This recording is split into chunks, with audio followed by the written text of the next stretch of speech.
I lost you guys for a second. I was doing a sound check and mistakes were made. So, oh my God. Can you hear me, by the way, for the sound check?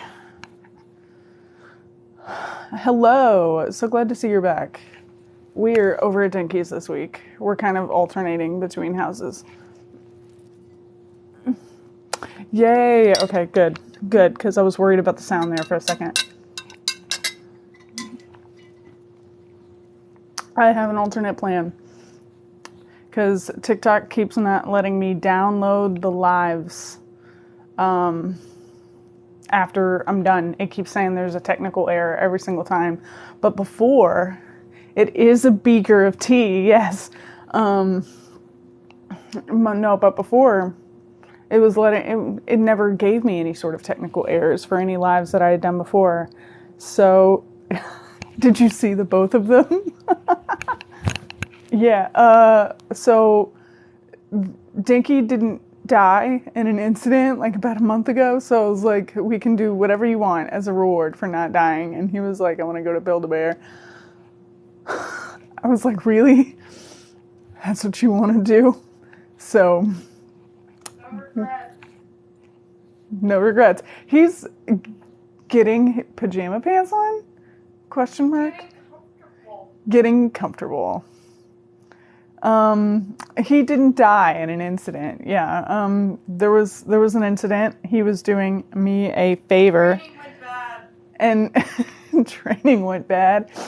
And yeah, he got hurt, but he's fine now. And he didn't die in a near fatal accident. So we're really glad that he's not dead, and so I told him we could do whatever he wanted as a reward for not dying on me. He treated me right. And I took him to Build-A-Bear.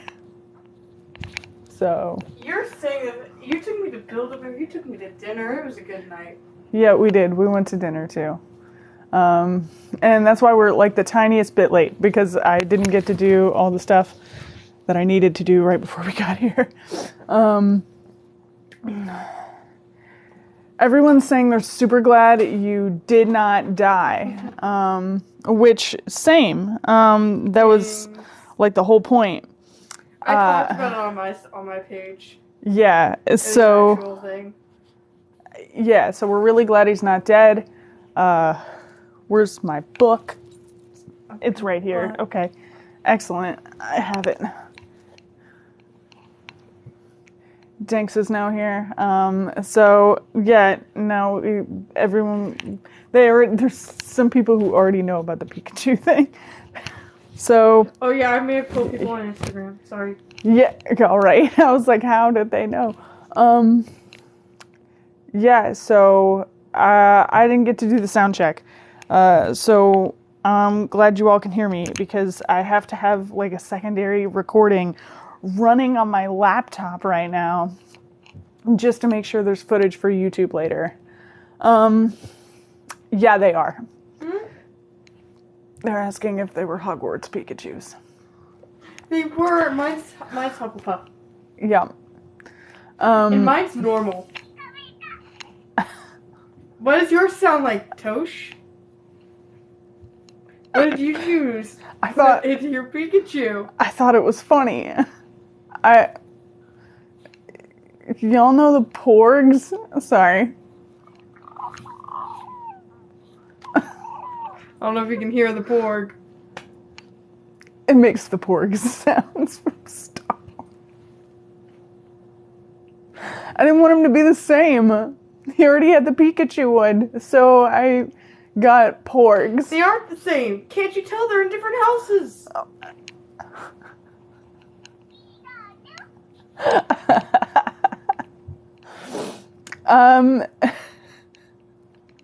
Yeah, so my Pikachu makes Porg sounds, which I'd like to argue is also adorable. It is.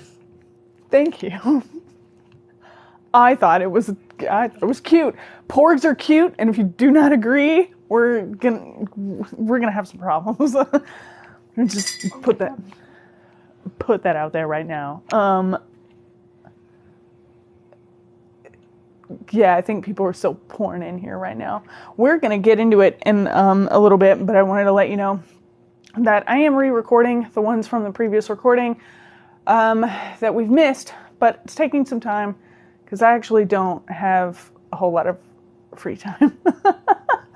So I don't really have time to be doing that, but I'm doing it anyway, so it's kind of crammed in like 30-minute intervals while everyone in the house is asleep.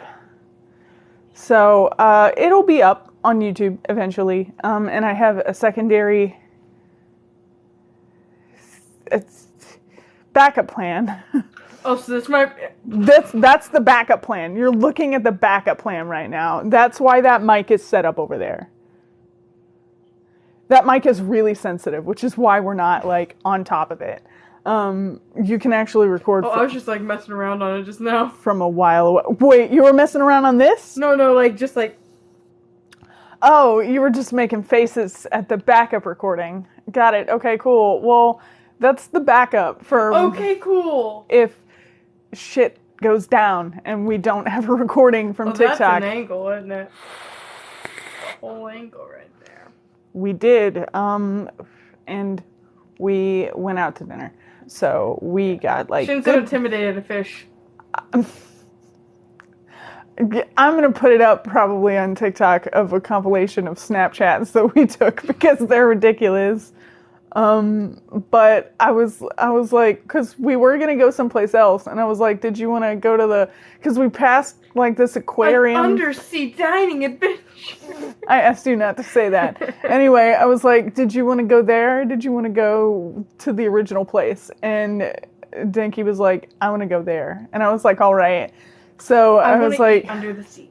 I was like, so we're going to go eat at Aquarium Food Palace or whatever the fuck that place was. Anyway, it was really good. Don't get me wrong. I was just like, all right, if you want to do that. And then this fish had to keep giving me the eye.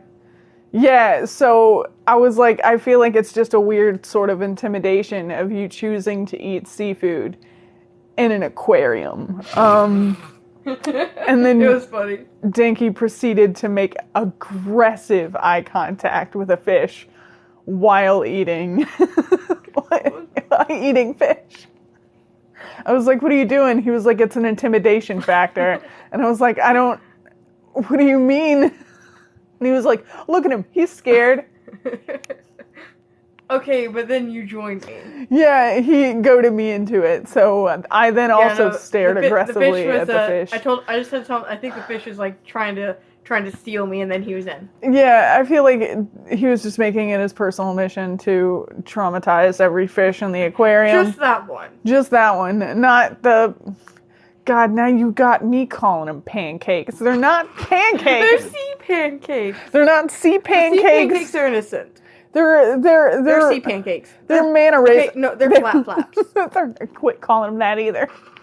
They're sea pancakes. They're manta rays. Sea pancakes. They're manta rays. Sea pancakes. All right, agree to disagree. Yeah, I agree. They're sea pancakes.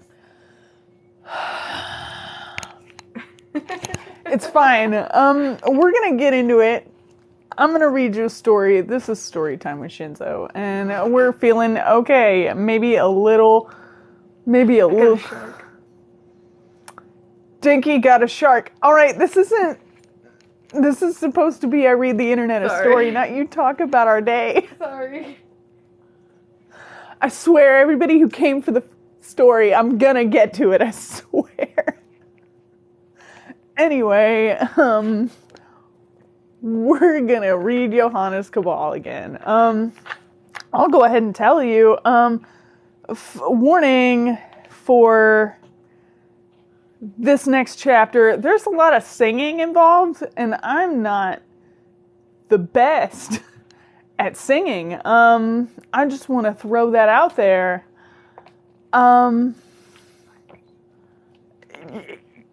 What? What did you say? Nothing. Are you making fun of me? No! All right. No, it's cool. No! Oh shit. What the hell? No, I could sing it. Do you want to sing it? That's why I said never mind, because I was like, wait, that means I have to sing. it's supposed to be bad singing anyway, so I feel like it doesn't matter. But you'll know when we get into it. There's a whole song. Some freaks are singing a song. I bet we won't. I'm glad that you are optimistic about this. But do you want to do the singing? Sure. Because then that just means I don't have to sing it. If I can remember the tune, yes. Sure. Yeah, it doesn't matter. I don't even think there's supposed to be a set tune. I'm not sure. All I know is that it's a really dumb song, and half of it is like supposed to be in a meter, but it's not in meter, and it's intentionally written that way because it's supposed to be bad. And there's a bunch of names in here that also we can't say, and you know, if you're a hardcore Lovecraft fan and you really want to come after us, you can feel free.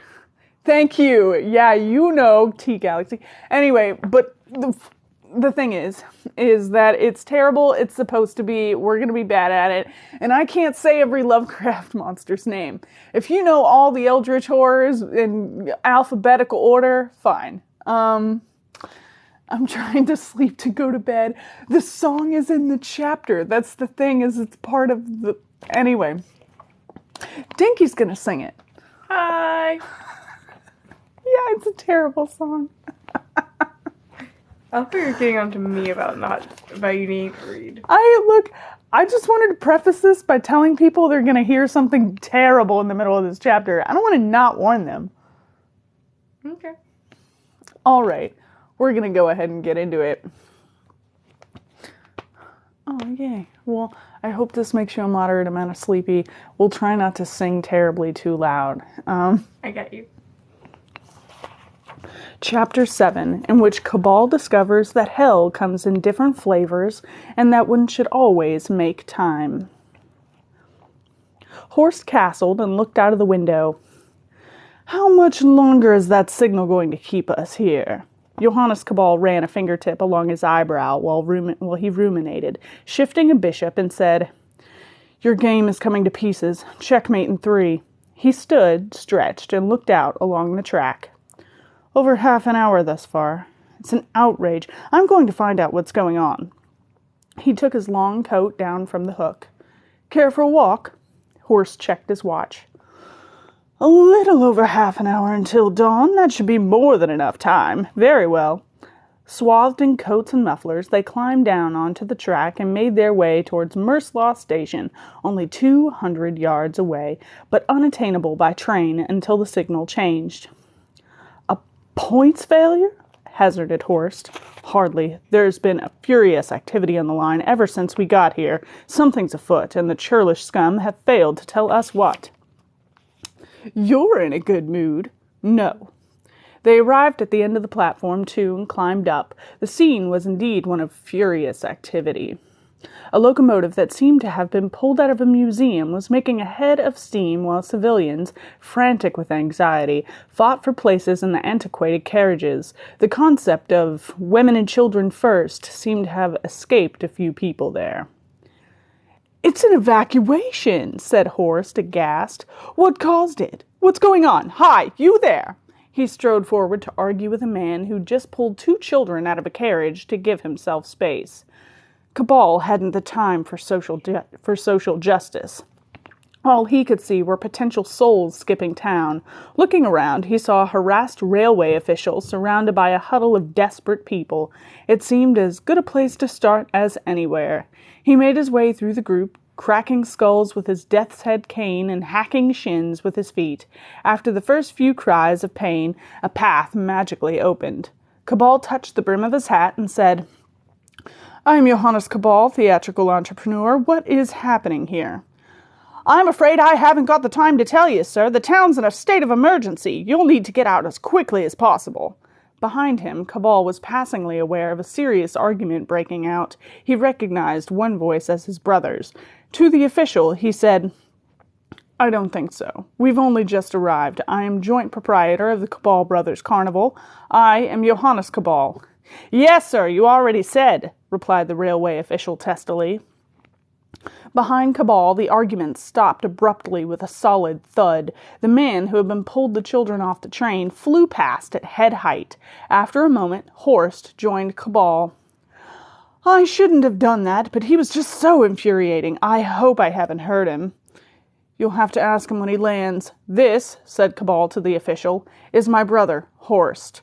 The official's testiness evaporated. A strong sense of self-preservation can do that.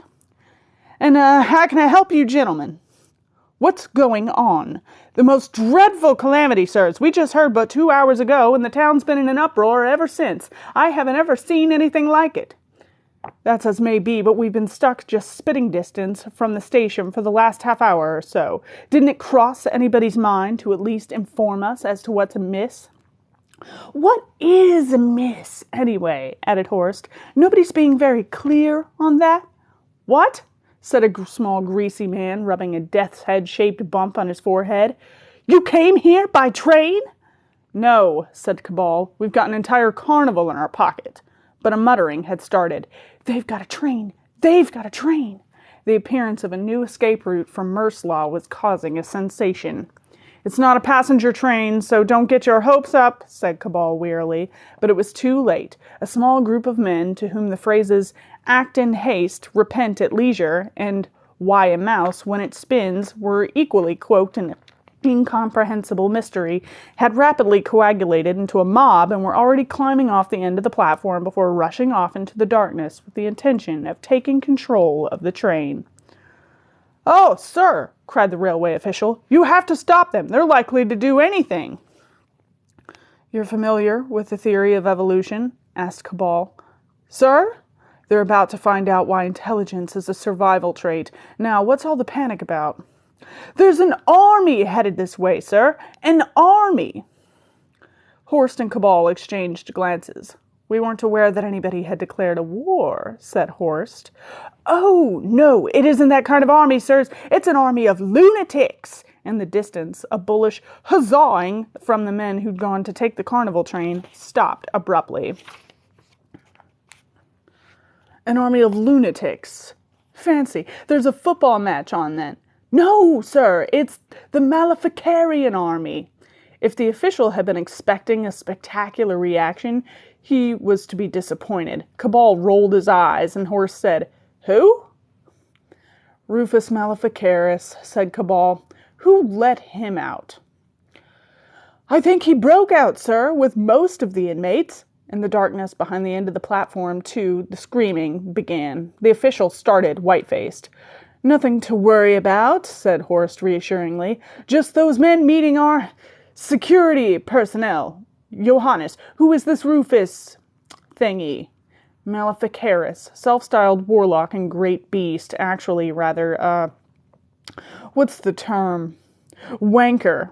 Stole some esoteric tome from one of the great universities. After a lot of work managed to read it. After a lot more work managed to comprehend it, which is, of course, the last thing you want to do. All that knowledge needs lots of place inside his head, so it heaved his sanity out of his ears. Casting himself as some sort of manifestation of pure evil on earth, he made unwholesome sacrifices to his dark gods and demanded great power in return." Horst touched his forehead and feigned dizziness. "Ooh, déjà vu." Cabal ignored him.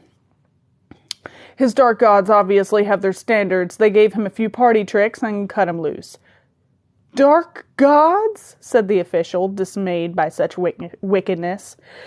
"Extra-cosmic entities with names that sound like they were typed out by a drunken Egyptologist. Anyway, being able to pull a squid out of a top hat didn't keep him ahead of the authorities. The last I heard, they'd banged him up on a spherical cell at Brychester Asylum, so he's loose again." "How nice." The thinness of his lips implied that it was anything but.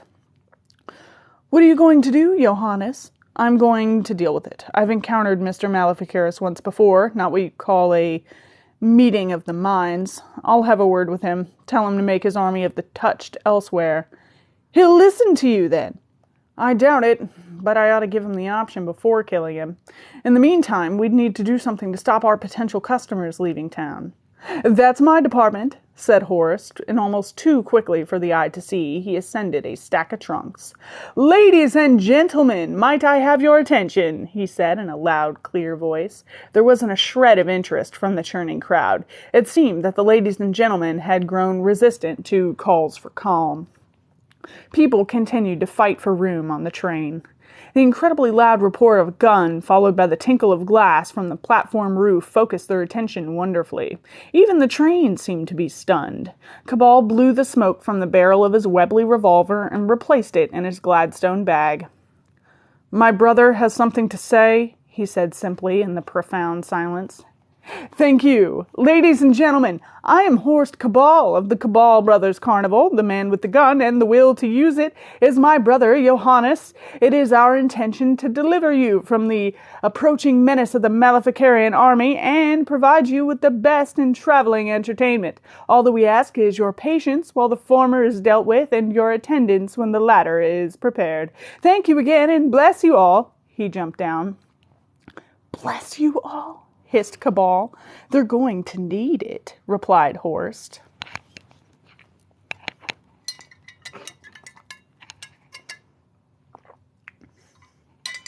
Good soup? Okay.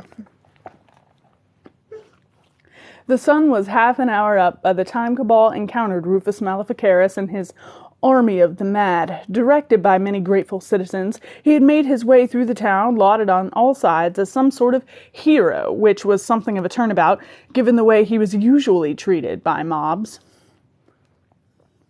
My phone is dying. Hold on. Where'd you plug my phone in at? Haha, okay. There we go. Alive.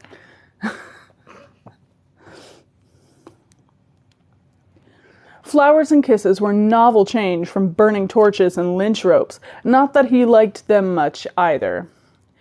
Then up he walked out of the town and onto the broad moor that lowered there like the huge expanse of earth covered with grass, sheep, and dry stone walling. Rufus and his cohorts were just marching towards the town when Cabal arrived and stopped and watched and waited. As they got closer, he realized that they were singing. From the tune, their choice of song seemed inappropriate until they got close enough for him to make out the lyrics. "Did you want to sing the song?" Do I know the tune? Yeah. Bet. Dinky is going to sing the song for you. Big squid head lies asleep and at the bottom of the sea. And one day when the stars are right, he'll wake up presently. And may wipe us all out, which sounds worrying to me, while a tick-tick sings this song. Thank you. I got you. There's more later. I know. I saw it. The Maleficarian army sang with the vigor of scouts fresh out of camp. They could probably keep this drivel up for hours on end. "All together now!" boomed the leader. Even at this range, Cabal could recognize Rufus by his hideously deformed dress sense.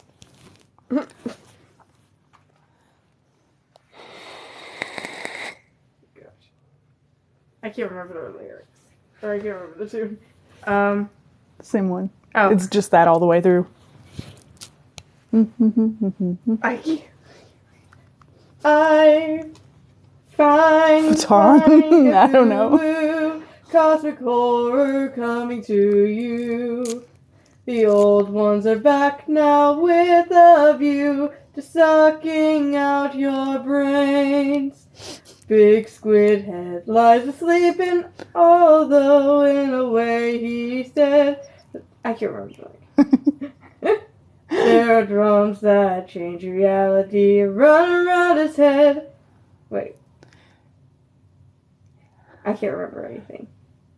He lies in dread, which is in the ocean bed, but pops up and down for fun. I can't remember the tune, I'm sorry. No, it's... Yes, there we go. Okay. Yes, there we go. Okay. I did it? Yes.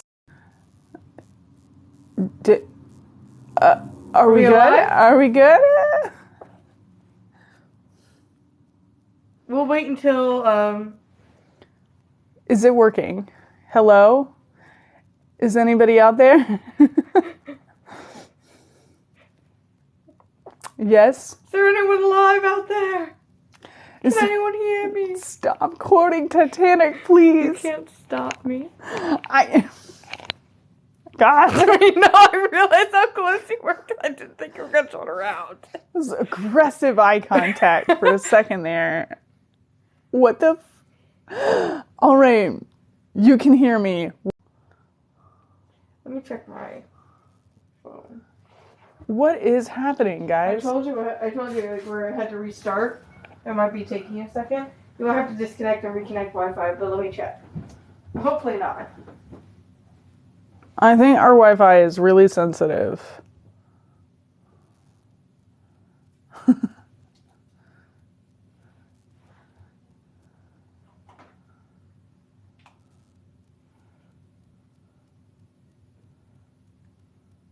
It should be back up now. You might just need to disconnect, reconnect real quick.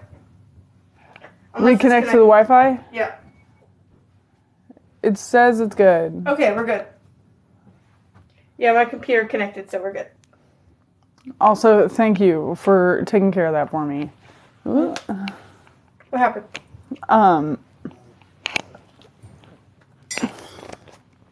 Mods being great mods. Thank you. All right. We're back. I think we're good. Are we good? Because it's not giving me any more error messages like it's not connecting or anything. Got an idea. If you can hear me, put in the number 2. All right, yeah, do it. Delay. Put in a 2 if you can hear us. Yay! Yay, 2. Okay, thank you. Home.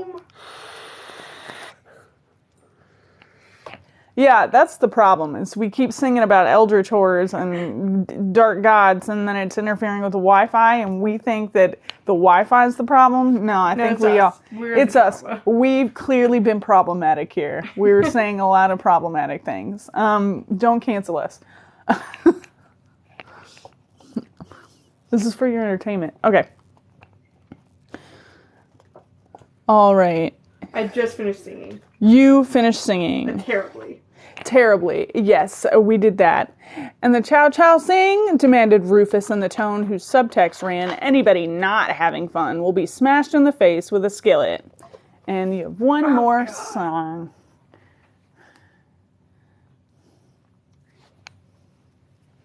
Denki's gonna sing again, one last time for you all.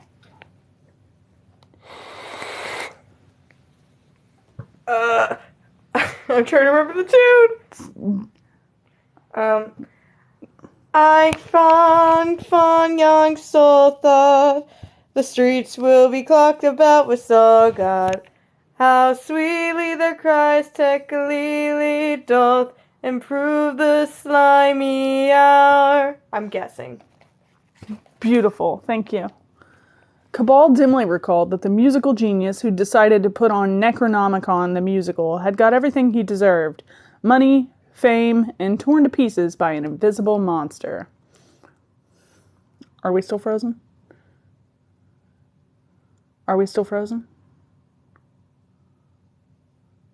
It's my singing. We gotta stop singing about dark gods. Leave, then come back? No, we're good. Are we good? Okay. This is what happens when I sing. Some people are saying that we're frozen, other people are saying that we're good. And then, but it's not giving me an error mode. It's not giving me an error mode. 2. Thanks. 2. I appreciate you. Okay, continue. We're good. The new answer is if you can hear us, just put 2. Just put 2 if you can hear it. All right. Okay, continue. 2. Thanks. Cabal dimly recalled that the musical genius who decided to put on Necronomicon the musical had gotten everything he deserved. Money, fame, and torn to pieces by an invisible monster. Rufus had finally spotted him, and throwing up his hand in a gesture suitable for halting a column of war elephants, advanced alone. He stopped some 10 yards from Cabal and eyed him contemptuously. Cabal put down his bag, held his cane in the crook of his arm while he wiped his nose. Behind Rufus, the insane, the deranged, and the eccentric but poor formed up into a herd 30 or 40 strong. Rufus was a big man with a fine beard and a romantic mane of hair that got him halfway to being a poet without so much as having to dip a nib. Both herd and mane were inevitably red. He wore an Inverness cape, +4s, and stout shoes. Inexplicably, he also wore a tea cozy on his head, and into which the symbol of an eye and a pyramid had been stitched. "Well, well, well," he roared. This was his only volume. "If it isn't Johannes Cabal!" The army jeered and hissed. "The necromancer!" The army went very quiet and tried to hide behind Rufus. Cabal put away his handkerchief. "Hello, Rufus," said Cabal flatly. "Turn around and go away. Thank you."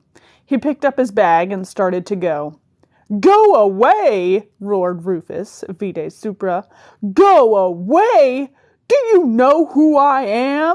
Cabal turned. Even behind his blue-tinted spectacles, he just knew that his eyes had narrowed. "I called you Rufus. Rufus? Perhaps I made a hash of the pronunciation. Let's see, that's Rufus, pronounced oh my God, this is a lot. Egotistical, megalomaniac, half-arsed, half-witted, half-baked, swivel-eyed, bubble-brained, slack-jawed, slope-browed, prattling, porcine, dim-wit, sleep-cough. There, was that better? "You shouldn't have said that," whispered Rufus in a knuckle-whitening fury. If one imagines a Tyrannosaurus appearing in light opera and delivering a line sotto voce that was the effect, "Don't make me angry. You wouldn't like me when I'm angry." "I don't like you anyway, so it makes few odds. I don't like you happy, sad, beamish, or maudlin. The only way that I will like you is if you take yourself and your friends there away to where you came from." "I should have dealt with you years ago, Cabal, when we first met. You never understood the powers that I was acquiring, never understood the cosmic influences that ran through this mortal frame. I have magic that you cannot begin to comprehend." You're talking about the one where, somebody signs a playing card and you burn it and then it reappears whole rolled up in the middle of an orange, yes? You're right, that one's always baffled me. Some of the Maleficarian armies snickered. Rufus was too angry to notice. "You've had your warning, Cabal. Now prepare to face the terrible, arcane wrath of Maleficarus." Somewhere, a sheep bleated and quite ruined the effect. Maleficarus tilted his head forward and glowered at Cabal through bushy eyebrows. Placing his index and middle fingers on each temple, he started to mutter diabolical incantations. Cabal blew his nose again. "You haven't got anything that works on colds, have you? I think I may be coming down with one." Rufus doubled the intensity of his mumblings. Seconds passed. Cabal checked his watch. "Could you speed this up, please? I'm a busy man." Rufus redoubled. Cabal waited. The only effect he could feel was that his damn nose was itching. Perhaps he intends me to sneeze myself to death, he wondered. He clapped his handkerchief to his face as another sneeze came, and so missed Rufus's magical incantation working. The dampness soaking through his clothes, the fine rain falling on his upturned face.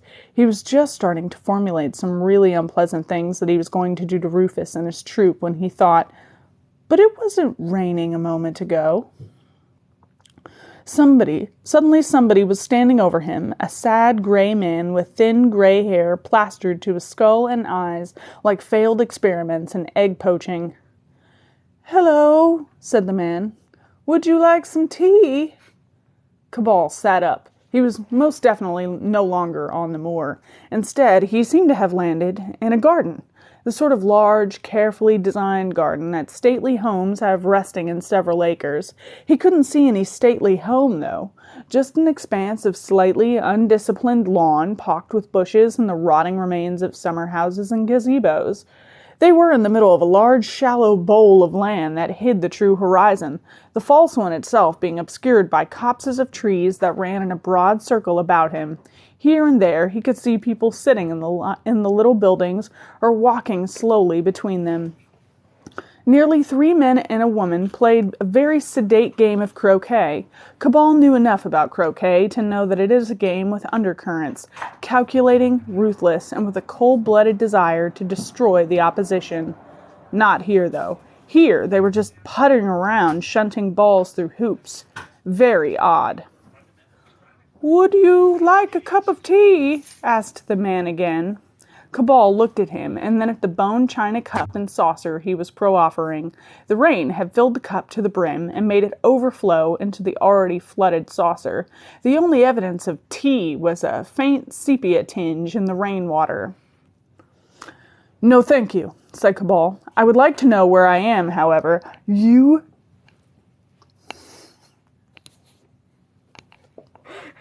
My son. "Oh," said the man. "Oh." He had to think for a moment and then added, "Oh, you're in the garden." "And where precisely is that?" The man gestured with his teacup, spilling some. "Why, it's here, where we are." Cabal had a sinking feeling that he might have been abducted by Dadaist. He tried again. "No, I mean, what's beyond the garden?" The man smiled gently, and Cabal had a sudden urge to punch him.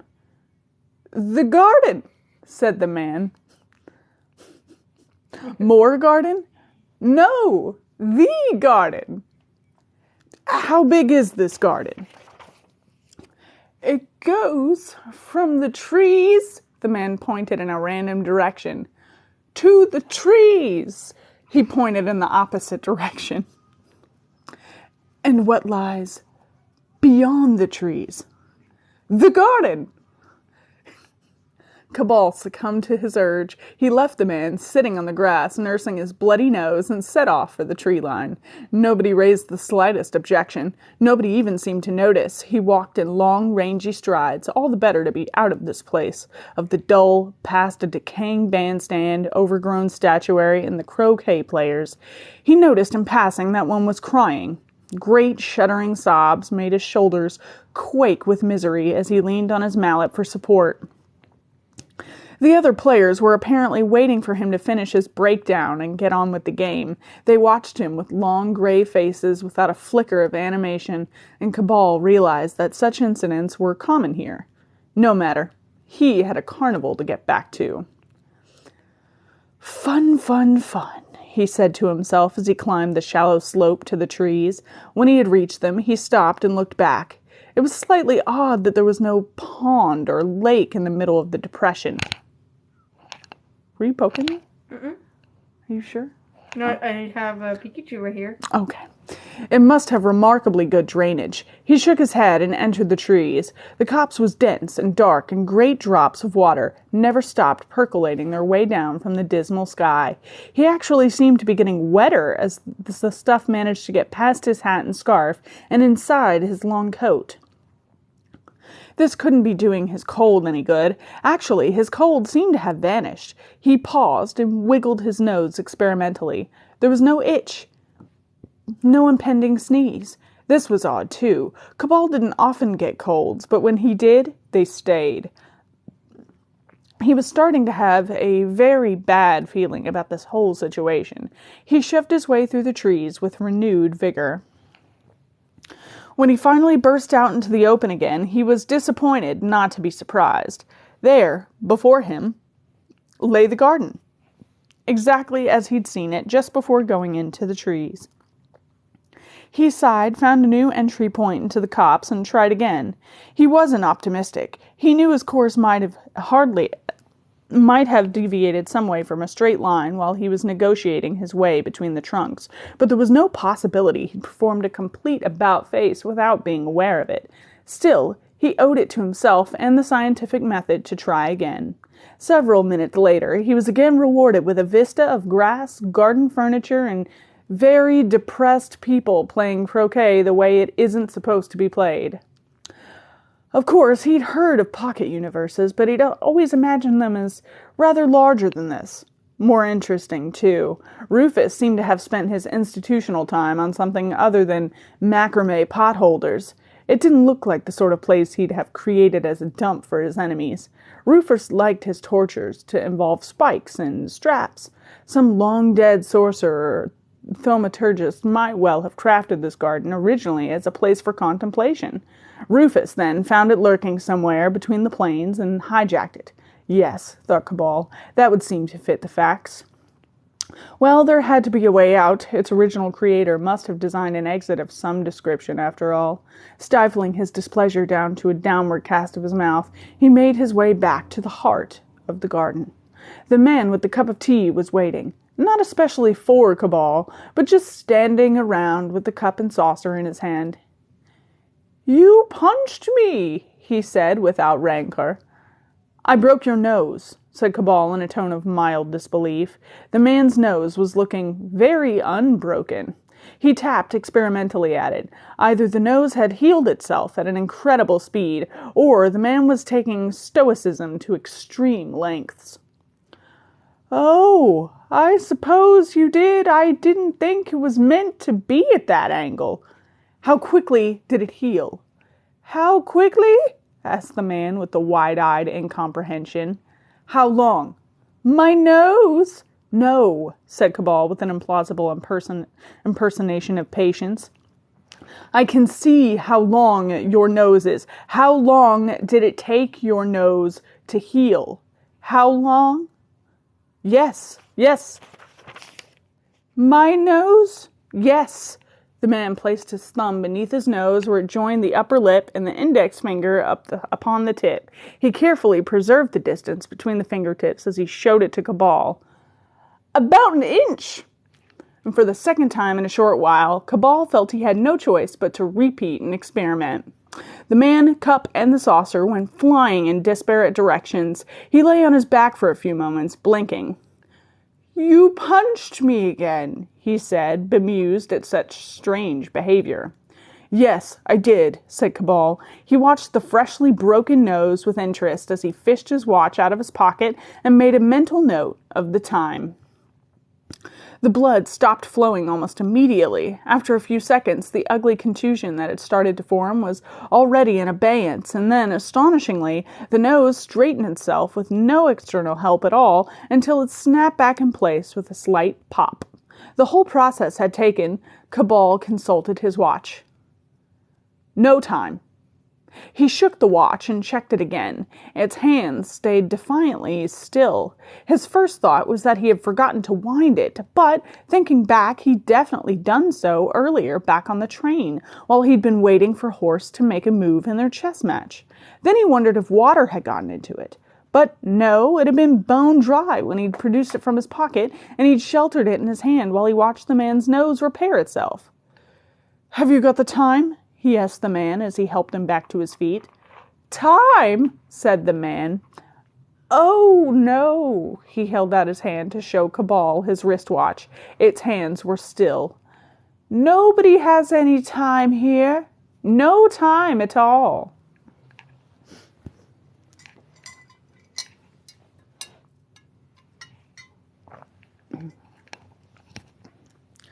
Never had relativity seemed more pertinent.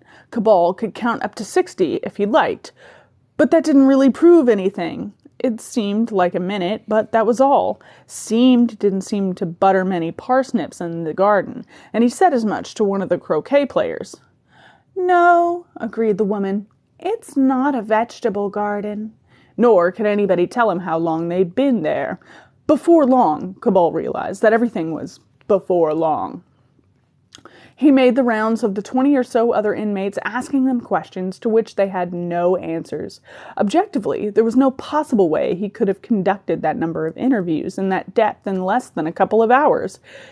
Yet, subjectively, it still felt as if he'd been there only a couple of minutes, and this was beginning to do unpleasant things to his psyche. The temptation was to withdraw, perhaps indulge in repetitive behavior, so that it didn't matter when you'd done something, you'd done it lots of times before, trying to smooth out reality by making each passing moment a tree in a forest of identical trees.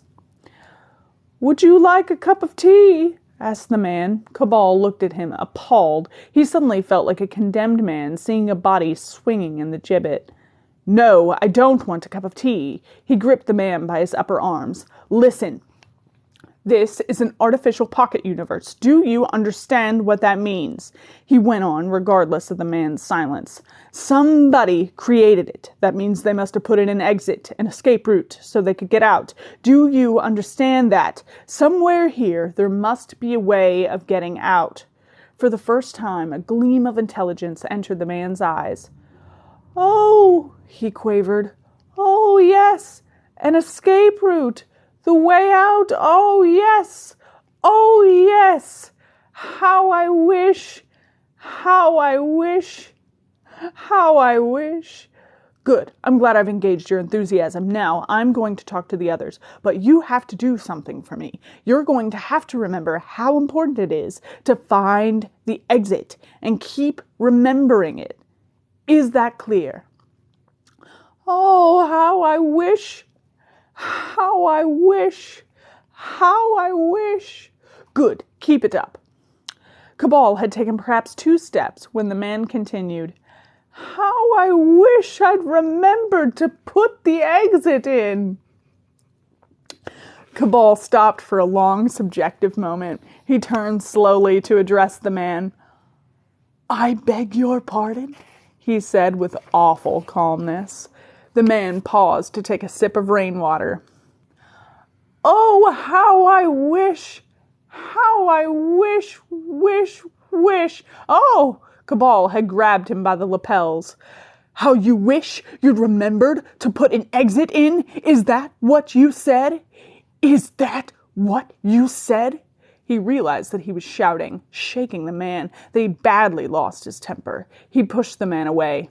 "Who are you, anyway? Why did you create this place?" The man blinked at him. "How could you forget to put an exit in, you damn fool?" Cabal spat venomously. "Just forgot," said the man, his voice breaking in despair. "Just forgot," hissed Cabal, and walked quickly away before he lost his temper again.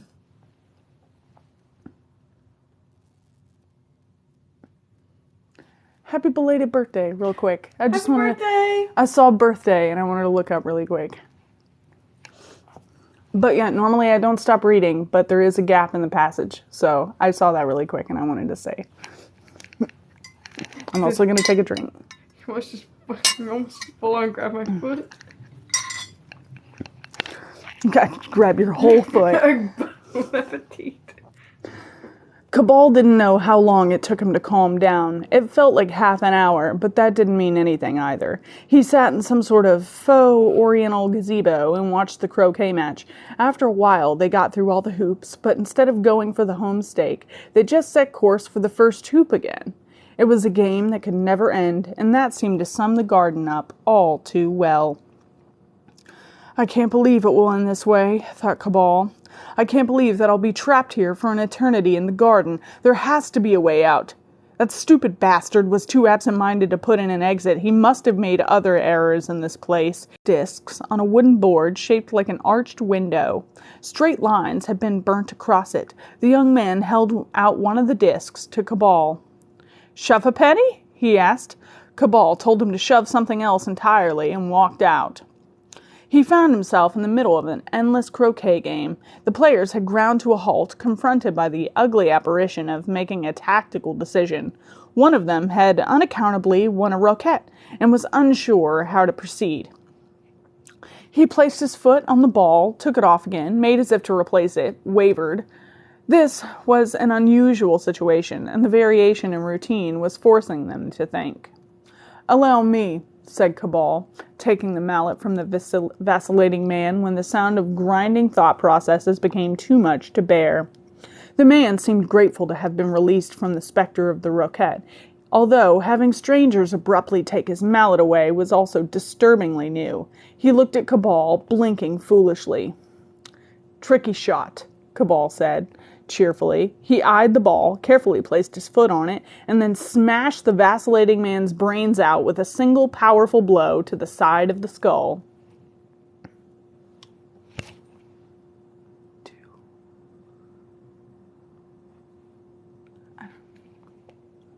The other players were stunned for a moment. Then they applauded uncertainly, no longer able to recall whether or not this was actually in the rules. "Well played, sir," said one. Cabal ignored them. He was already on one knee by the body and checking its pulse. The blow had killed him outright, which was just as it should be. But he waited. His own heart sank as the corpses stuttered back to life, fibrillated, and stabilized. The rapid reconstruction of the broken skull and presumed reformation of the liquidized brain within predictably followed. By the time the former dead man's eyes had flicked open and he'd said, "Ouch!" Cabal had already lost interest, so there was no death here either. He walked slowly in the rain, collar up and hat brim down. He mustn't despair. With despair came acceptance, and with acceptance came the inevitable dulling of his own faculties. The vacillating man was already back at his game of croquet, his recent brush with death, less of a brush and more of a full-on headbutt, having changed nothing. Cabal mustn't allow the same to happen to him. So lost in deep concentration was that he almost walked into the sundial. The sheer incongruity of it made him smile bitterly. A sundial in a place where the sun never shone. Ridiculous. Beads of rain stood on the engraved bronze disc or ran down the gnomon, and at its edge he noticed some writing. He wiped the drops away with his fingertip and read, "Tempest." That was all. After it, the metal seemed disturbed in faintly familiar patterns, almost as if another word was trying to force its way through. In slow distraction, he drew his watch again and looked at the face. The hands still hadn't moved, even so much as a second. Time, he thought. Time is the key somehow. An idea started to crystallize in the melt of his imagination. It might not work, of course. And there was always the possibility that he might have to upset or hurt a few of these excuses for people, so it wasn't all bad news. "Would you like a cup of tea?" said a familiar voice. "Thank you," said Cabal, accepting the cold china. He gave the saucer back, poured the contents of the cup on the ground, and put it in his pocket. "Thank you very much." He walked away, leaving the garden's architect and first inmate looking at the saucer, the slightly damper part of the grass where the liquid had fallen, and Cabal's receding back. "You've got my cup," said the architect plaintively. The vacillating man was still lining up for his roquette. His ball was now slightly submerged in the turf, having been tentatively stood on so many times. "Allow me," said Cabal cheerfully, and took his mallet. The man immediately shied away, protecting his head. Cabal reached down and drew a croquet hoop from the ground. "You aren't using these, were you?" he said, and walked off. En route for the faux oriental gazebo, he snagged and pulled down a length of vine from a statue of a man in a toga looking thoughtful. At the gazebo, he reached over the young man's fitful game of shove-ha'penny and took one of the brass discs. On closer inspection, he realized that they were indeed meant to be halfpennies, but looked unfinished, somehow rushed. On the way out, he passed the architect. "You've got my cup," he protested. An edge that might have been returning intelligence glimmered in his voice. He was sounding dimly peeved. "You've got a poor eye for detail," replied Cabal, showing him the disc. "And here," he showed the architect one of the ivy leaves. "No veins. Very poor. Could do better." "It's not easy, you know, remembering all these details." "I didn't say it was. But if a job's worth doing..." "You pompous prick!" The architect threw the saucer down and glared at Cabal. "It's worth doing well," grated Cabal. "Look around you. We're all here because you made the simplest and most ridiculous mistake. No exit? I believe you made another simple and ridiculous error. I need your cup to prove my hypothesis and, incidentally, get us all out of here. Now, are you going to help or just stand there insulting me?" "Help? Help how?" the architect asked. His curiosity was outrunning his rancor. Currently, he was curious as to why Cabal was lashing the teacup to the end of the croquet mallet's handle with the ivy. "Mainly by staying out of my way," said Cabal. He finished tying the cup in place and then started trying to balance the mallet on the edge of his hand. After a few adjustments, he had it seesawing sedately in place. "Look like the center of gravity to you? It does to me." Marking the place with his thumb, he started to hack at the wood with the edge of the disc. To his dismay, the wood started to reform slowly. Apparently, it wasn't only the animate that had immortality here. "Nothing for it. I don't need this to function long. I'll cut a new notch just before I need it." Cabal stepped outside the gazebo and looked up into the sky. The rain showed no signs of changing in intensity. "Perfect," he said out loud. He placed the croquet hoop against a vertical strut at head height and was about to hammer it home with the mallet when he realized that it had the teacup at the other end. "Damnation," he swore. "I should have done that penultimately. Getting difficult to plan ahead. You," he pointed at one of the croquet players. "Give me your mallet." The woman looked at him uncomprehendingly. "You've already got his," she said, indicating the vacillating man. In a few long strides, Cabal was standing before her. He tore the mallet from her grasp. "And now, I've got yours." He was gathering a pleasant feeling that if this experiment failed, the jig would be up with him. He could look forward to an eternity of repetitive actions, just like everyone else here. In fact, he could forget about the luxury of being able to look forward at all. The notch was cut. Its ragged edges were already starting to smooth as he settled it into a wire of the loop. The strange construction wavered gently and settled. "I want my mallet," said the vacillating man, and stepped forward to take it. The architect pushed him away. "Idiot!" he barked. "Can't you see what it is?" He glared in the vacant faces. "God's teeth, it's a water clock, don't you see?" He looked cautiously in the china cup, anxious not to disturb it. The trickling runoff draining from the gazebo roof was quickly filling it. "Time," he spoke reverentially. "We have time." And as the cup filled, the arm of the mallet bearing it dipped slowly, but gathering speed as the center of gravity moved over the fulcrum. Abruptly, it dipped low, and the contents of the cup spilled out. "1 Cabal chronal unit," intoned Cabal. The cup swung up again and started to refill. Somewhere in the usual clockwork of the little universe, a pendulum, long still, began swinging. "Do you think it will work?" asked the architect. "It already is," replied Cabal. It was true. The light was beginning to change as the clouds scurried across the sky. Are we up? It's working, right? It's connected. I think. It says 2. Are we good? Okay, Yeah. good. I wanted to make sure. Getting worried. Okay.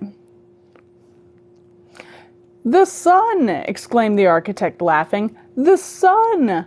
They walked to the sundial. The rain had turned to a fine drizzle illuminated by shafts of sunshine breaking through the clouds. They waited until the dial was caught in light.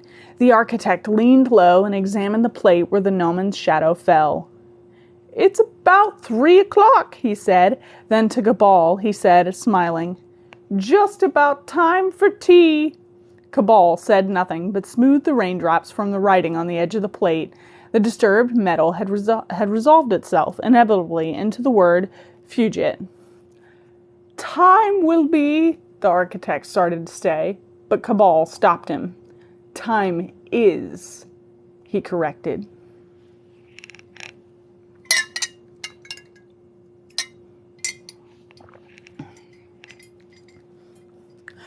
"Time was when people thought they could stand against us," roared Rufus. "Hurrah!" exulted the Maleficarian army, who were nothing if not uncritical.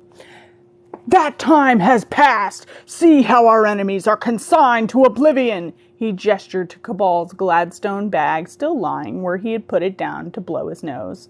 Of Cabal himself there was no sign. The army had been very impressed when Rufus had made Cabal vanish like that. See how resistance crumbles before us. This very day, that town down there will be ours. Huzzah!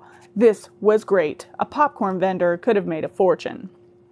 And soon this country, this continent, this world... Ooh, chorused the army, looking straight past him at Cabal's bag. Some of the more proactive pointed. Rufus cast a cursory glance over his shoulder and committed a gross double-take that made his +4s flap in disbelief. Cabal was back. Oddly, in the 30 seconds he'd been gone, he seemed to have been caught in a shower, although there wasn't a rain cloud in the sky. He brushed himself down, took his hat off, combed his fingers through his hair, and replaced the hat. Hello, Rufus. You're probably surprised to see me. But I consigned you to oblivion. Yes, well, I didn't have time for it. Although, in a sense, yes, I did. And he smiled one of his smiles. Several of the more nervous Maleficarian soldiers whinnied with trepidation. All of which is by the by. As I was saying, that town belongs to me, Rufus. Continue at your peril. You have tasted the least of my power once, Cabal. Prepare to suffer its full fury. Once more, Rufus tilted his head, placed his fingers on his temples, and started to chant under his breath. I must admit that translocation caught me unawares. You're not a very impressive warlock, but you have your moments. Thus, Cabal picked up his Gladstone bag and opened it. I'm not prepared to take any more risks with you. Rufus ignored him, muttering in the lost tongue of pre-human civilization that had worked great sorceress happenings, yet had never invented the vowel. Cabal continued talking as he fished around in his bag. Your problem, Rufus Maleficaris, is that you never understood why magic was superseded by science. If you listened to the sad old wizards up in their keeps and the witches in their dales, you might believe it had something to do with the passing of the seelie and the unseelie from our world, or the dust sheet of cynicism settling on our hearths and driving out the wonder, or children refusing to say that they believe in fairies. Poppycock, I'll tell you why. Convenience. I only practice necromantics because there's no other way of doing it, but when it comes to applied sciences, technologies, any spotty Herbert with a degree and a lab coat can perform greater wonders than Merlin. Rufus was working himself into a frenzy. The summation of his hexing could only be seconds away. Still, Cabal seemed unconcerned. You've wasted your mind and your life. Do you understand that? Science can do it all so much cheaper, easier, and, indeed... Will-o'-the-wisps were dancing around Rufus's head as arcane powers peaked. Cabal sighed. Nobody ever listened. And indeed, he continued, faster. He drew his revolver from the bag and fired rapidly 3 times. Rufus was a big man, but he'd just become host to enough lead to build a platoon of toy soldiers. His chanting stopped on the first impact, and he only grunted when the others caught him. He looked at Cabal with rising horror as he realized that he was dying. He blinked, unable to believe that his life was now measured in seconds. He made a strange, beseeching gesture to Cabal, his upper arms against his chest and his hands reaching out as if he thought Cabal could somehow reverse the damage, somehow save him. Then his body betrayed him, and he fell forward heavily in a way no living person can. The will-o'-the-wisps danced over the carcass for the moments it took for them to fade away. Now, said Cabal, what am I going to do with you lot? The Maleficarian army shifted en masse from foot to foot. They weren't sure either. A cry went up. Our new leader! It was quickly taken up and expanded upon. Our new leader! Cabal! Cabal! Our new leader! Cabal! Cabal put away his gun. Very well, he said dryly. You can work for my carnival. Follow me. The army formed up behind him as he set off. One thing, though, he called over his shoulder. There are some forms that will need filling in. And you get to sing again. What was the tune again? That one. Biscuit head lies scheming at the bottom of the sea. He's counting all the acorns that make up eternity. And when he's done, it's curtains for the mass majority. While the tic-tac get on down. I can't remember this part for some reason ever. Sang fine, Nagoo. It's a terrible song anyway. You're doing it more justice than it deserves. We're on the winning side to see the aftermath. Put on your marching boots because we're on the path to the end times. Here we come. To the end times, here we come. To the end times, here we come. And stop that. Oh. That's literally the line. I wasn't being mean to him on purpose. And that's the end of chapter 7. Did we go out again? Thank you. They trust me, they have a much better voice than me. You don't want me singing it.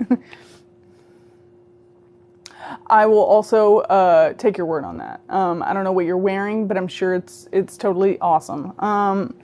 Yes, thank you. Thank you for singing. I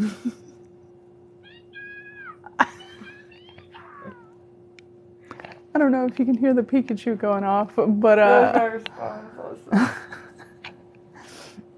So, what do you think of chapters? That was actually my favorite chapter, so I'm kind of bummed that the Wi-Fi went out a little bit.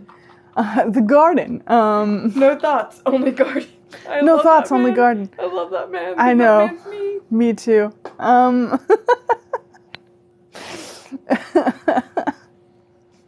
But that is my favorite chapter of book 1. You're my I should chapter. say. Oh, that's so nice. Of you to say. Yeah, I know. I love it. Hi, Dad. My real life Aizawa is in here. Hi. Hi, Dad.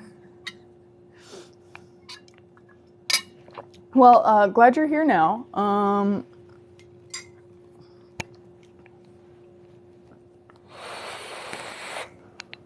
What's up, Mr. Aizawa? Yeah, super glad you're here and that you're joining us. Oh my gosh, I can put his ears in and I forgot about this. Oh, yeah, the hoodies came with ear holes. Get in here. Yeah. Oh man, so I hope you all are like enjoying the book. We do have... Your cat was crying. Aww. Maybe your cat just wanted attention. Tell your cat we love him. Yeah, we love all the cats. Explain your tattoo, Dinky. Huh? Explain your tattoo. Oh, yeah. I do have a tattoo. Actually, wait, Mr. Aizawa was in here. I don't have a tattoo. That was a joke, Mr. Aizawa. I think it was our fault. We were singing about a bunch of old gods, and then the Wi-Fi kept going out. Cats are crying. That's what the problem was. We heard the cat. It was our fault. We shouldn't have sang that song. But I hope you all are enjoying it. Dad has tattoos. Hey! Okay, He does have Mr. Aizawa, tattoos. so this is based on the Adventure Zone. You can't give me detention. I got it done when I wasn't at school. I think it would be a problem if I got it done at school. Just someone having an underground tattoo parlor. Very enjoying it. It sounded good, but that's probably just Dinky's voice. Yes. Trust me, that song, the way it's written and the meter it's set to go to is off on purpose. So it's not supposed to line up as the meter, because it's supposed to be a bad song. Like, they deliberately wrote it to be terrible. It made me so uncomfortable on so many different Yeah, you do not want... It does not pass the vibe check. It's not supposed to. You're over here supposed giving to me sound this terrible. giving me the tune. I'm like, this doesn't match the lyrics. This doesn't match the Yeah, timing. It does not. No, it does not. I don't know many things, but I know timing, and that does not match. We even got the audiobook to try and figure out the meter for it, and we were like, this is still off. Like, it was not supposed to deliberately fit the song. It was deliberately made to not fit the song. Yeah, so we deliberately got the audio from the audiobook to figure it out, and it was still terrible. Even the audio recorded in the audiobook is terrible for it. He did it better than we did, but I could only imagine Glory Glory with a hell of a way to die that entire time. Like bop. That was just on repeat in my brain. Oof. What? Oh man, it's terrible. We don't want to do that. We're not gonna. But yeah, we're setting ourselves up for failure with that song. But it's okay. I set myself up for failure daily. But it's okay. We have another chapter to read, which we're gonna go ahead and do.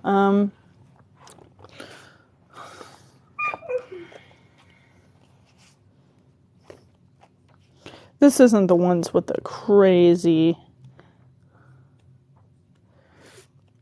Okay, no. The next one is the one where it's terrible. Chapter 9, when we get to chapter 9, is also going to be a big problem. Because the entire chapter is written from the perspective of a 5-year-old who can't spell. Yay, I'm glad I put Lucy to sleep. I love Lucy. She deserves all the naps. I love that show.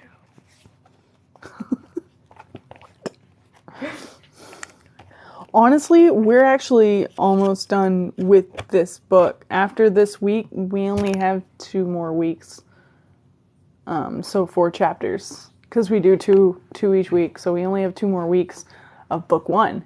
And then, yeah, chapter 9 is rough. But I'm like, I don't know how I'm going to read that. You know what I mean? There's exactly half a brain cell in that chapter. We might need you to read it. Wait, I haven't looked at it in a second. I wonder if I could decipher it easily. It's... I remember reading it. I was like, oh, that's an experience. Yeah, it is an experience. Anyway, so, but yeah, right now we're on chapter 8. That'll be next week. I just wanted to make sure it wasn't this chapter, because I was a little apprehensive. Okay, but we're going to go ahead and read chapter 8, in which Cabal is educated in business affairs and undertakings are undertook. The good people of Merslaw responded well to their savior and showed their appreciation by visiting his carnival in droves, and his school exercise book with the squared paper pages that he thought his brother Horst knew nothing about. He was wrong, and Horst found it vastly amusing. Johannes Cabal kept a graph. On the x-axis was a 1-year time scale, and on the vertical y-axis a scale marked from 0 at the origin to 100 at its topmost point. This was Cabal's soul chart, and it was looking quite healthy. With the edge of his wooden ruler, he could estimate the best fit line, and it took him over the 100-year soul mark about 2 weeks before the deadline. It was a safety margin, but not much of one, and it wouldn't take much to make him lose the wager. Not much at all. There was a knock at the door. It was Mr. Bones. "Say, boss, it's the boss," he said. Cabal put his exercise book away and leaned back in the chair. "You're making precisely no sense," he said. "You know, the town boss guy?" Cabal sat up abruptly. "You mean the mayor? Well, show him in." Cabal had little time for politicians at any level in the normal run of his scientific career. Well, perhaps the level marked live experimental subjects, but that was all. If he had learned anything in the previous weeks, however, it was that the local politicians have limited powers but enormous egos. A snub, real or illusory, was all it took to make them apply those limited powers with great vigor and imagination. 2 months previously, a disgruntled alderman had almost managed to close them down for health and safety infractions. Cabal hadn't felt like pointing out that the carnival's governing body, hell, only has a sort of health and safety regulations that make sure both are seriously threatened. He had accurately doubted it would have done their case any good. It had taken the carrot of a large brown envelope stuffed with usual banknotes and the stick of a midnight visit from Phobos the Nightmare Man, who was pathetically grateful to have been seconded from Tartarus. It's good to get out, meet the punters, get you back in touch, you know, to clear things up. All because the alderman in question took exception to Cabal mentioning in passing that the last time he'd seen anybody as bloated as that as the alderman's wife, it had maggots crawling out of it. The fact that the observation was true was neither here nor there. The mayor of Merslaw was a jolly, ebullient man of the sort who, in a well-ordered world, would be called Fezziwig. That his name was Brown was a powerful indictment on the sorry state of things. "Lord Mayor," Cabal said, "what a delight to meet you. I'm sorry I haven't had time to call upon you." Not at all, not at all. A business entrepreneur like you, busy all hours, not at all." He smiled, apparently expecting an answer. Cabal gave up trying to find a verb in that sentence. "Well, how can I help you? I am, of course, at the service of you in your delightful town." "Ah, well, yes, marvelous, you see, Maleficaris. Poom, yes, blink, and I, marvelous." Inexplicably, he mimed swiping at a ball with a cricket bat, and then watching the ball vanish into the distance. "Exemplary."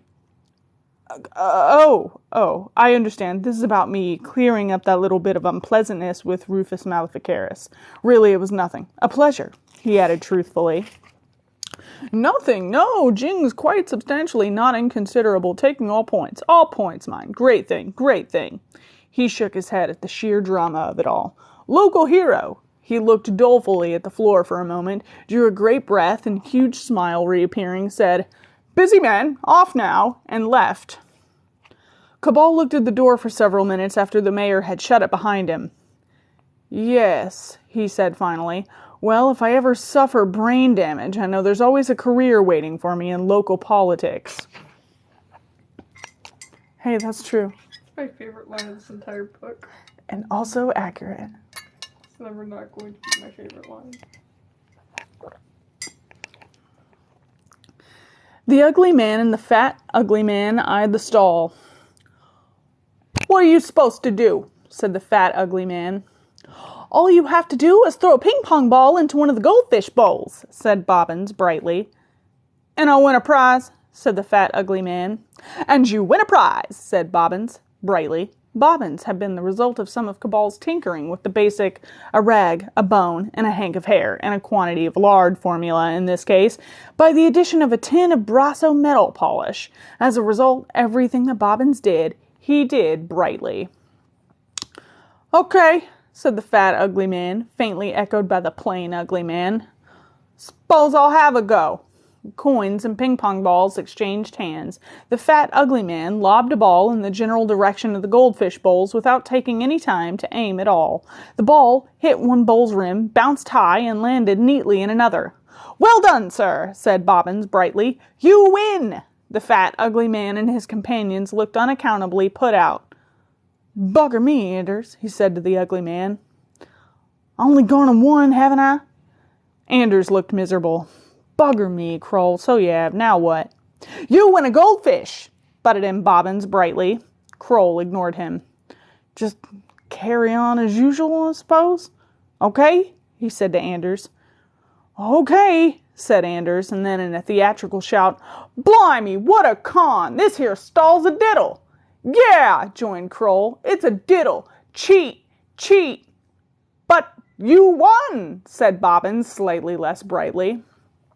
As if by magic, a group of perhaps 8 large men with pickaxe handles appeared out of a gathering crowd.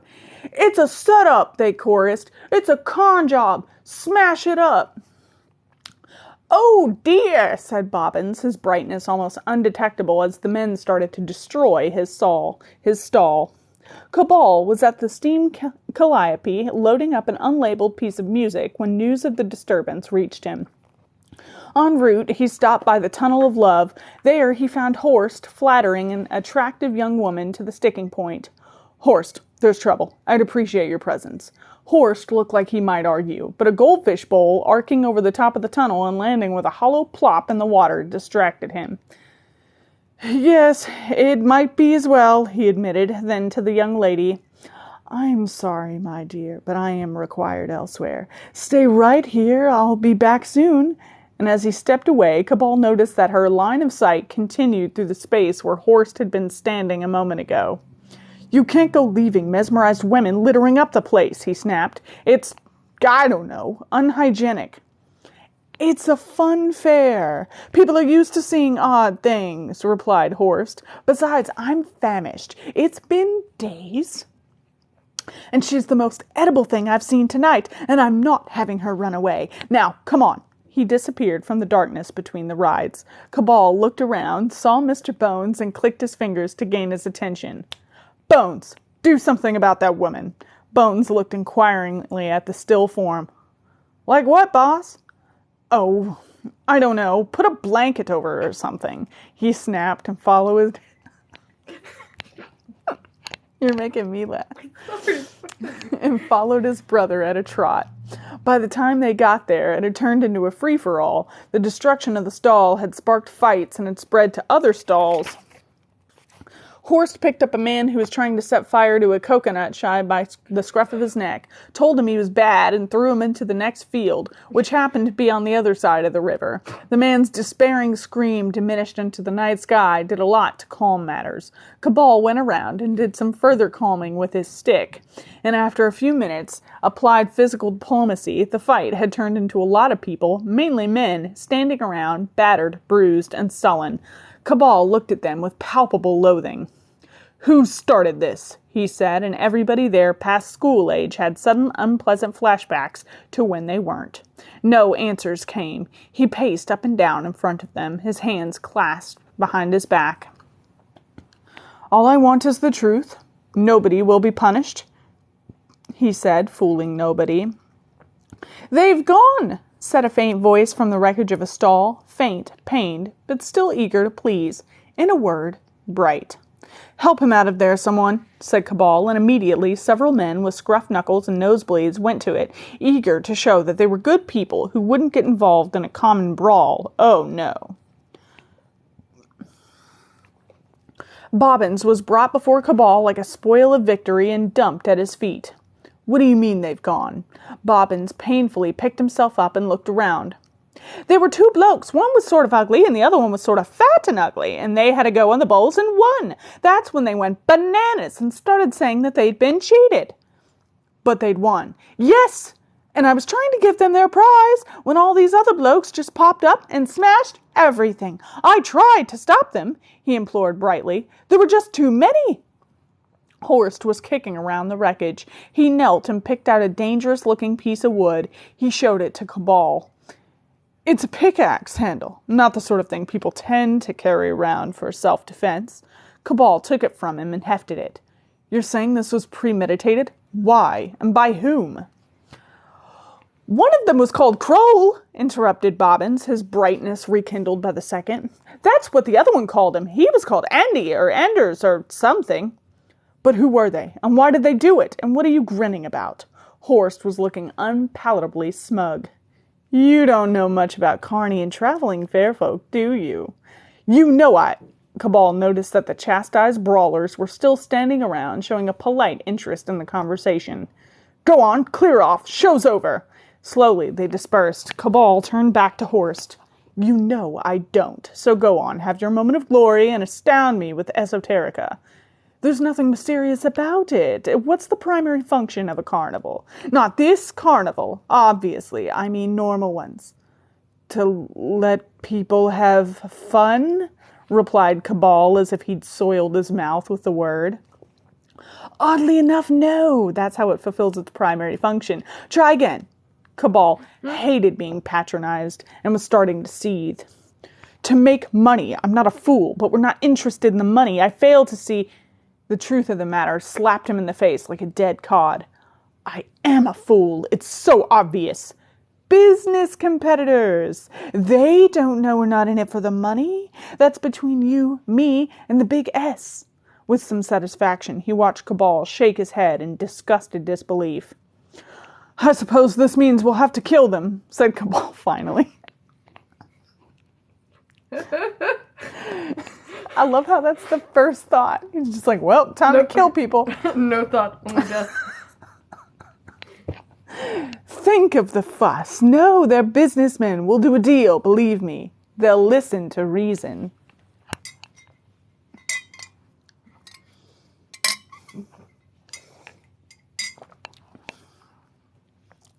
It didn't take very much detective work to discover that there was a traveling fair in the next town, Butler's Traveling Amusements. Cabal gave them a visit the next mid-morning to sort things out, taking along a thick wad of currency for if they wanted to be reasonable, and Joey Granite, his heads made of stone, if they didn't. The fair site was quiet when they arrived. Over the entrance, a large, badly painted sign shouted, "Billy Butler's Traveling Amusements. The best rides, the best sideshows." "It looks quite appalling," said Joey. "Quite so," replied Cabal. "Incidentally, Mr. Granite, I'd appreciate it if you could let me do the talking." "By all means, Kimosabe. I mean, all the talking." "Certainly. You are, after all, the boss. Might one, however, inquire why?" "To be quite frank, I've brought you along as muscle. People have some sort of psychological problem with believing a man can be quite mind-bogglingly strong and intelligent. It has to be one thing or the other." "Like pretty women and brains, I take your point. You don't wish me to undermine my threatening aspect by being unexpectedly rather acute. Well, mum's the word." Having, he hoped, capped Joey's notorious loquacity for the time being, Cabal led the way to the largest and least tasteful caravan. He rapped on the door and waited. Eventually, it opened to reveal a short, disheveled man in his underwear wearing an ostentatious red smoking jacket over the top. Remarkably, and despite every sign that he had just gotten out of bed, his synthetically black hair lay perfectly as if varnished in place. "What do you want?" he croaked, blinking in the daylight. "You are the proprietor, William Butler?" The man screwed up his eyes and considered Cabal. Then he considered Joey. Then he went back to considering Cabal because it didn't put such a crick in his neck. "Who wants to know?" "My name is Johannes Cabal. I see you recognize it." The man's scrunched-up face had dilated a little. "I've come to return some of your property." He nodded to Joey, who produced the pickaxe handle from within his coat and waggled it at the man between forefinger and thumb like a blunt toothpick. "You can't prove a thing," said the man. "I never seen that before in my life. I swear to my mother's grave I didn't." Cabal was shaking his head.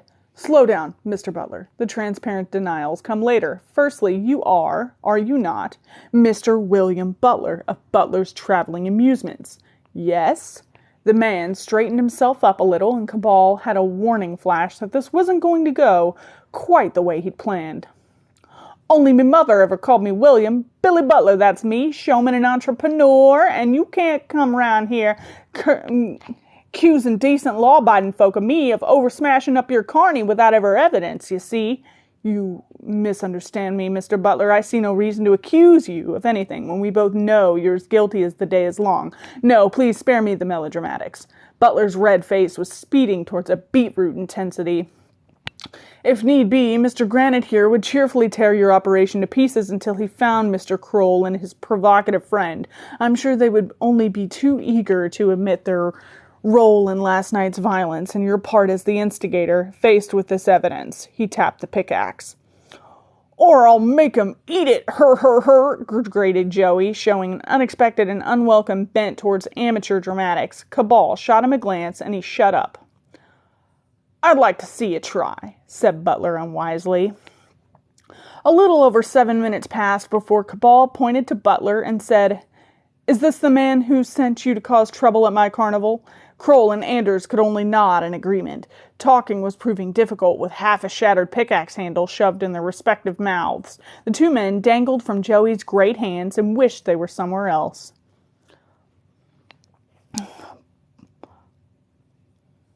"Bloody grasses," growled Butler.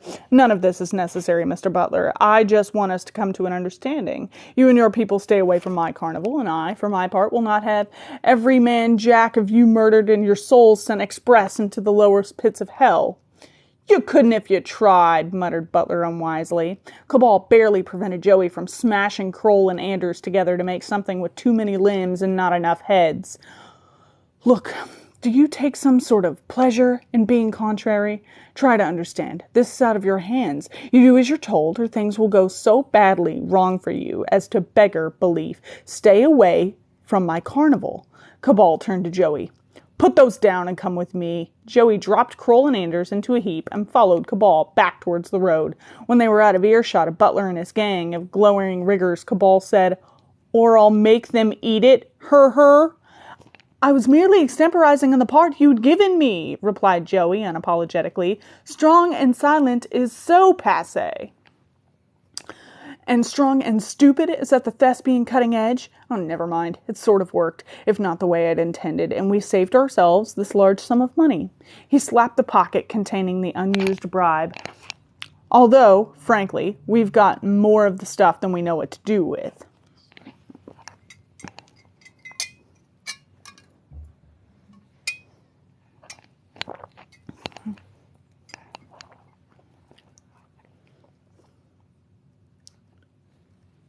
Horst was not happy when the morning's events were recounted to him. You don't understand these people. You haven't put him in his place. You've just made him look stupid in front of his people. We haven't heard the last of Billy Butler. I'm going to vape into this mic. I hope you enjoyed that. Some real ASMR right there. I've just deafened someone. Watch it be just astoundingly loud. Oh, thank you for the finger hearts. Cabal was roused from his bunk just as Dawn's rosy fingers were smudging the clouds like the finger painting of a hyperactive child. He saw the gaudy colors of light through the sleeping car's window and groped for his dark glasses. The colors were too gaudy for comfort. What? He found his glasses and pulled them on. What's happening? It's bad, boss man, said Bones. Fire. Cabal dragged on his long coat and ran out into chaos. Everybody and everything was running around in a frenzy of indecision. Even the things from the ghost train were out and about, running up to people and shrieking in their faces. You, things, he roared. Get back under cover before the sun comes up. They dithered. Immediately they went. Horst appeared at his elbow. Sorry, Johannes, I'm going to have to go too. This couldn't have happened at a worse time. Cabal spun on his heels to glare at his brother. Meaning what? That I'm incapable of dealing with this on my own? Horst, despite almost perfect poise, was taken aback. No, not at all. I thought... He looked towards the horizon. The sun could only be seconds away. Look, I don't have time to argue this. I've got to go. And there was a disturbance in the air, and Cabal was alone. The sun came up to find a scene of raging natural processes being fought to a standstill by unhesitating rationality and bullish common sense. The riggers and barkers had been formed into bucket lines, and finally, a use had been found for Horatio, the human hosepipe. Yo, baby, he crooned as he was wielded by Layla. Come on, light my fire! Don't get him excited or we'll never put the bloody thing out, barked Cabal, sooty and furious. Forgot that was in here.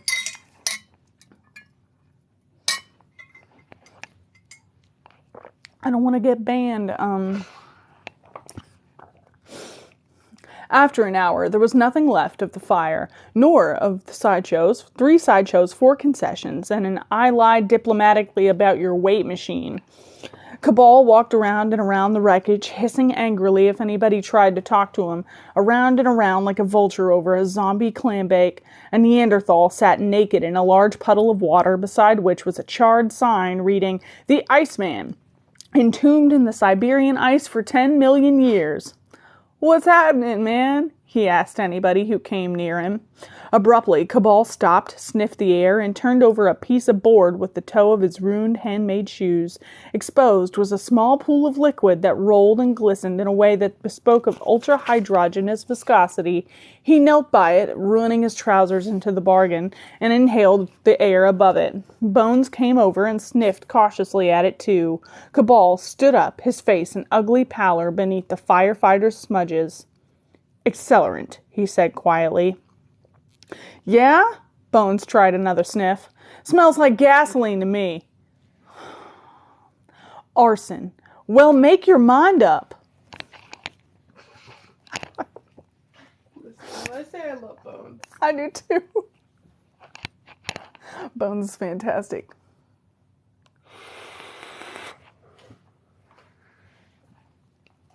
I blew that right into the webcam. Fuck. All right. Billy Butler realized he had a visitor by the knock at his door. Actually, it was more the way the door was knocked down, torn out, and lobbed into the next county that was the clue. "You again," he said, his lip curled as Cabal walked in. Outside, there was a swatting sound as Joey dissuaded any of the butler's riggers from coming to his assistance. "I thought," said Cabal slowly and carefully, "that we had a deal, Butler." "I don't remember making no, I thought," continued Cabal, "that we had an understanding. You stay away from my carnival, and I let you live. I've been in this business, man and boy, for coming on..." "Yes, that's the point, Mr. Butler.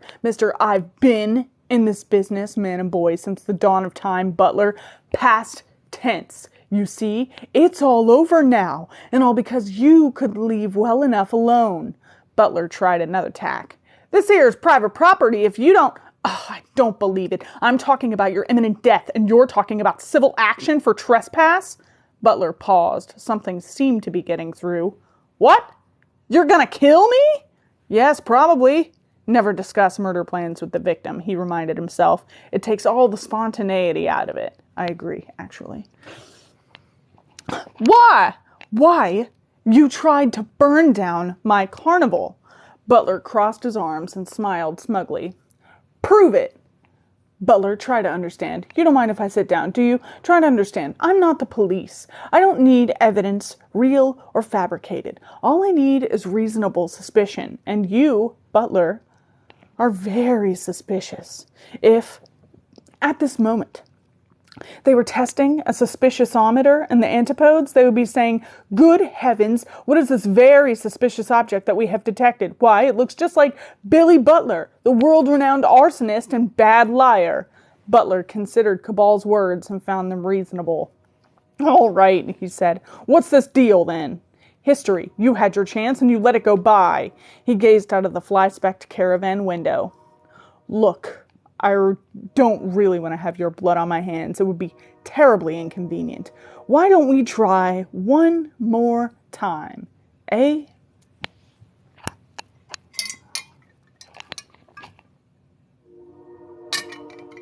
What's up? You having fun? 24 hours later, Cabal and Joey Granite were back.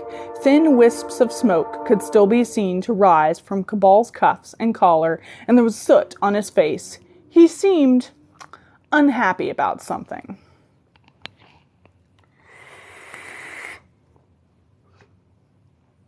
More ASMR. Yep. The previous day's fire had been galling quite apart from the physical damage it had caused. Yes, that was a train. It really adds to the ambiance of the whole thing. We are the Cuba Brothers.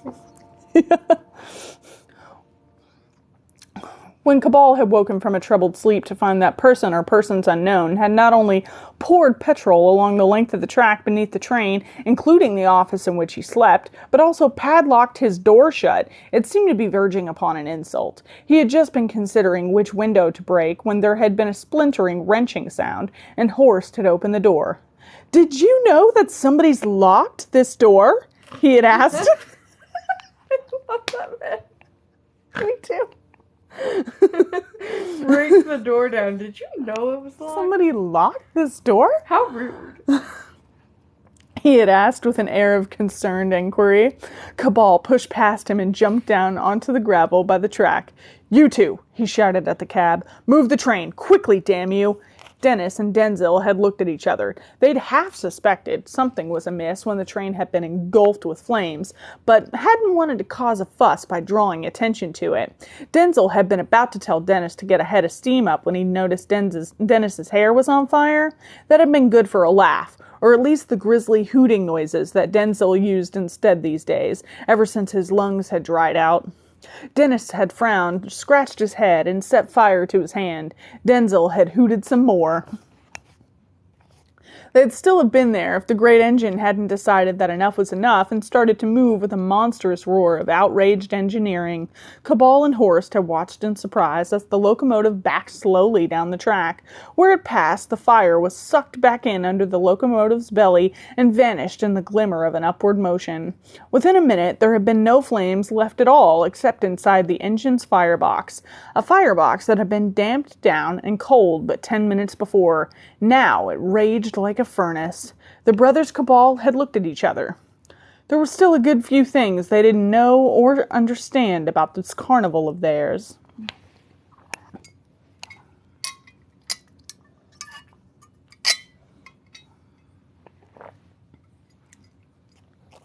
That was then.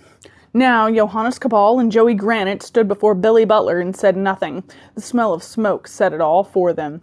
Butler smiled nastily. "Oh, it's, as famous last words go, they lacked a certain something." "Uppercut, Joey," said Cabal. Joey Granite delivered an uppercut of surpassing science and pugilistic artistry. It was a thing of beauty and kinetic poetry that might be long admired among people who enjoy watching other people beat the living daylights out of one another. It was also powerful enough to lift a small building off its foundations. Anything up to a branch library would have tottered and fallen. Billy Butler, despite a bit of a gut, simply wasn't in the same league weight-size. By some miracle, his head stayed on his body, but there was little doubt that the police would be making inquiries long before he hit the ground again. "Let us leave, Joey," said Cabal, as Butler vanished through the cloud base. They walked quickly back through the Butler fairground, Butler's men shouting abuse, but staying comfortably out of danger. The women running around in a predictable hysteria. They pointedly ignored the catcalls and screaming, and were soon back on the road to Merslaw. Half a mile on, Cabal stopped. Something was bothering him. It was the idea of predictable hysteria. Hysteria verging on the rehearsed. Thinking back, he could have sworn several of the women were screaming rhubarb, and the abuse the men had shouted. They'd been a lot of fist shaking going on, but what did they actually said? Something like Raffelna Haffelna Rontara, was it? Grulvel Nashraffer? "You're cogitating, O Bean," said Joey, mildly curious. "What's amiss?" "I'm going back," said Cabal determinedly. "Oh? Why?" "There's something wrong here. Something fishy about that fair." "You mean apart from their proprietor being in low Earth orbit?" "Yes, apart from that. I have a sixth sense that tells me when I'm being made a fool of." "Oh, I've heard of that. Clinical paranoia, I think it's called." "I have a sixth sense," said Cabal, as he gave Joey the look of a man who knows where to lay hands on a pneumatic drill and isn't afraid to use it. "And it's telling me somebody somewhere is trying to play me for a fool." He turned on his heel and marched back toward the Butler fairground. It wasn't there. There was barely a sign it had ever been. "I knew it." Cabal strode across the abandoned site. "I knew it." "Well, fancy," said Joey, his great hands on his hips as he looked around with open-faced astonishment.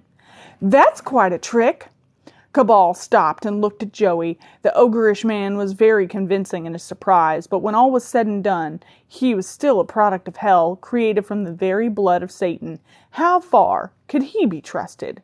Even Bones, his major domo, sprang from the same wellhead. Perhaps Horst was the only one he could really trust.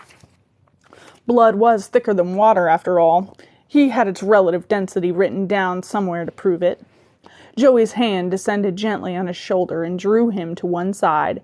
Half a second later, Billy Butler hit the ground where he'd been standing and made a crater 4 feet deep. "Thank you, Joey," said Cabal. They looked into the hole at the mangled corpse. "At least we won't have to bury him," commented Joey. "I'll just kick some earth in there on him, shall I?" "No," said Cabal dryly. "Not deep enough? I'll find a spade." "Not deep enough. Not by a very long way."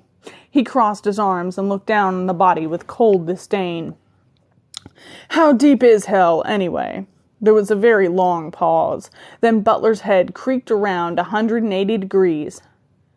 How did you guess? He croaked through his twisted and broken windpipe. A little too theatrical to be convincing. That is you, isn't it, Ragtag? Rotteth, said the corpse peevishly. The head twisted around again, popping and snapping as it went. Then it extended awkwardly, the vertebra tearing a slot at the back of the jacket collar. Joey took a surprised step back. Oh, I say! The tear was soon joined by more and more as the thing that had once been Billy Butler erupted into a mess of hands, claws, and writhing, thorned tentacles. Non-Euclidean angles sprang up vertically like the scaffolding of the Tower of Babel. At their head, a horse skull, topped with a stylized Greek helmet, was squeezed out from the gaps between realities. General Slabbeth, to you, Johannes Cabal, finished the demon, jaw clattering. Whose brilliant idea was this? Asked Cabal. I beg your pardon? This half-witted attempt to make me lose the wager, whose idea was it? Half-witted is a little harsh, I think. Whose? Repeated Cabal, firmly enunciating. Idea. Sort of a committee thing, actually. You see, yours then. They looked at each other in silence for a moment. Yes, said Slabbeth finally. And what does your master think of this? What, cheating? He thinks it's a frightfully good wheeze, as a rule. Well, tell him it won't do. No more interference or the whole deal's off. You can't back out as easily as all that. Why not? We didn't sign anything. We didn't even shake hands. Slabbeth managed to purse his lips despite not having any. It's not in the spirit of the thing. Cabal laughed derisively. No more interference. Understand? Come along, Mr. Granite. He turned on his heel and walked off in the direction of the Cabal Carnival. Joey paused long enough to say, Nice to meet you. Sorry, must rush. And rushed. Slabbeth watched them go. Then he ignored the earth beneath his feet and plunged into the fiery pit of hell. He found Satan on his throne in the cavern of lava, reading a large print edition of Wheatley's The Satanist. It's a rum way to warn people off from worshipping me, Satan commented, indicating the book. It seems to be lots of fun, according to this. Still, I bet they all die horribly at the end. Oh well, who wants to live forever? Most of them, said General Slabbeth. Satan slammed the book shut and it vanished. So, how was it, being human? Cramped, and I'd really rather it were later than sooner before I do that again. And Cabal? Surprisingly slow to catch on. Still, I managed to wreck about a fifth of his carnival before the penny dropped. A fifth? Well done. He'll recover, unfortunately, especially with the help of that brother of his. Yes, Horse Cabal's involvement was unexpected. Not to worry, it's done what I wanted. We shan't interfere further. At least, not for the time being. There was a pause, during which Slabbeth hovered awkwardly. Finally, he said, Lord Satan, may I ask a question? Yes. This whole business has troubled me from the start. While I can see the potential gains to be made by letting Cabal run around doing his best to gather souls, I still don't understand why you gave him the carnival to help him. From our past experiences, we know them to be powerful corruptors within fairly broad parameters. Giving one to Cabal is tantamount to conceding the wager from the beginning. And your question is? Might I ask what all this was an aid of? Satan smiled sweetly. No, you may not. Tactics are your concern, Slabbeth. The grand strategy is mine. You may go. Slabbeth started to say something, but thought better of it. Trying hard to avoid feeling menial, he went. Satan waited until he was alone. He glanced around briefly. If it were possible for the embodiment of sin to look guilty rather than pleased about it, he could definitely have been described as slightly ashamed.